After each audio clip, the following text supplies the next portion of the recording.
Philosophical angle ఒకవైపు మీలో అంటే చాలా పరిపక్వంగా ఒక తాత్వికత కనిపిస్తోంది. ఇంకోవైపు బాగా లౌకికంగా పూర్తిగా యాక్టివ్గా ఉండవలసిన సినిమా ప్రపంచం. ఈ రెండిట్లో మీ అనుబంధాల్ని, మీ జీవితాన్ని, ఒడిదుడుకుల్ని ఏం సమాధానం చెప్పుకో. ఇప్పుడు ఒక రిజెక్షన్ వచ్చింది, ఒకటి ఎవరో ఏదో వద్దన్నారు, బాలేదన్నారు, బాధపడతాం. అప్పుడు ఎలా మీరు సమాధాన పరుచుకునేవారు?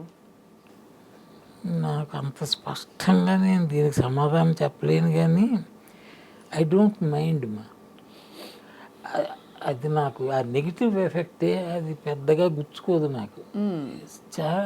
ఇప్పుడు 83 ఏళ్ల జీవితంలో ఎక్కడో ఏదో తగులుతూ ఉంటుంది కదా, న్యాచురల్. కానీ అవి నన్ను బాధించిన సంఘటనలు నాకు గుర్తులే. I think I take it in its own way.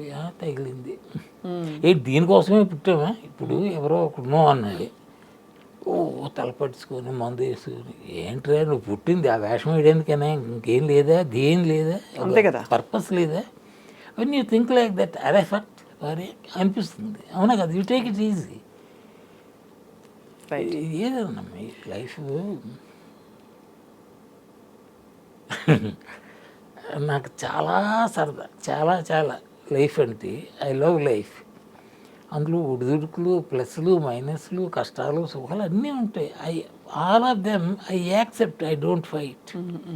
Especially negative వస్తేప్పుడు ఫైట్ చేయను. సార్, మీకు వచ్చిన క్యారెక్టర్స్ 400 పైచిలుకు సినిమాల్లో దాదాపుగా అన్నీ ఎక్కువగా అసలు చొక్కాలు చింపుకుని అరిచేసి అనే లాంటి క్యారెక్టర్స్ వచ్చిండవు. అన్నీ మితంగా స్థిమితంగా. మోస్ట్లీ ఏంటంటే నాకు వచ్చిన క్యారెక్టర్లు 70% ఫాదర్నే. అదే కాబట్టి మీరు ఫాదర్ కూడా ఏంటంటే ఒక మచ్యూర్డ్ పర్సన్. వాడు ఇలాగా అరవడం, గిరవడం, చెత్త వేషాలు వేయడు. కొంచెం నిండు మంచి నాన్న. ఇన్ జనరల్ నాకు చెడ్డ నాన్నలు ఎక్కడ వేయలే. ఇవన్నీ వీళ్ళందరూ నా కొడుకులే. ఎవరు? అక్కినేని నాగేశ్వరరావు గారితో మాత్రమే ఆ బంధం ఎక్కడ పడలేదు. రామారావు గారు నా మనవడు, పెద్ద ఆయన. శోభన్ బాబు, మోహన్ బాబు, గీరి బాబు, ఈ బాబులందరూ నా కొడుకులే. బాగా చెప్పారు సార్. అందరూ. Mohan Babu first cinema, if I'm right, Maa Inti Mahalakshmi అనుకుంటాను. అంటే సేమ్ టైటిల్, పాతది ఒకటి ఉంది, అది కాక ఇది కూడా అనుకుంటున్నాను. I may not be. అందులో మోహన్ బాబు తండ్రిని, ఆయన ఫస్ట్ హీరో వేసిన దానిలో ఆయన ఫాదర్ని.